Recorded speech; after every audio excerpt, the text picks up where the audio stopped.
BJP ने एक नया जूरिस्प्रूडेंस शुरू किया है, बुलडोजर जूरिस्प्रूडेंस। और बुलडोजर चलेगा तो सिर्फ अंसार और अहमद पर चलेगा, बुलडोजर नहीं चलेगा अजय और अर्जुन पर। यह बीजेपी कर रही है। आप कलेक्टिव पनिशमेंट मुसलमानों को दे रहे हैं।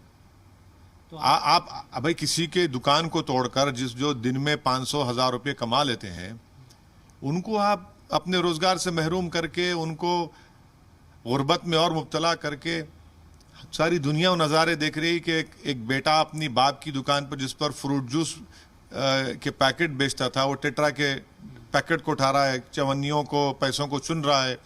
एक औरत अपनी बेबसी में चीख और पुकार कर रही है कि मैं उस पर जीती हूँ, मेरे बच्चे को पढ़ाती हूँ, और आप उसको इलीगल बोलते हैं। 7 साल से सो रहे थे आप, इलीगल जब आपको नजर नहीं आया। आपके बीजेपी के नेता लेटर लिखते हैं कि ये नाम है, ये तमाम लोग पत्थरबाजी किए थे। ये तो कोर्ट तय करेगी ना। आप एविडेंस पेश करिए कोर्ट में। मध्य प्रदेश से लेकर गुजरात और अब दिल्ली, तो बुलडोजर ही इंसाफ करेगा। अगर बुलडोजर इंसाफ करेगा तो फिर कोर्ट को बंद करना चाहिए, अदलिया को बंद कर देना चाहिए। ये रूल ऑफ लॉ का कंप्लीट ब्लेटेंट वायलेशन है।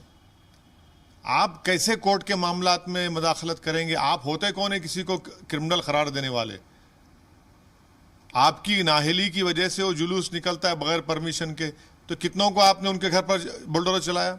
और अफसोसनाक बात यह है कि मस्जिद के सामने जो इलीगल कंस्ट्रक्शन था उसको तो आपने तोड़ दिया, जो मंदिर के सामने भी है, मगर आपने उसको छोड़ दिया।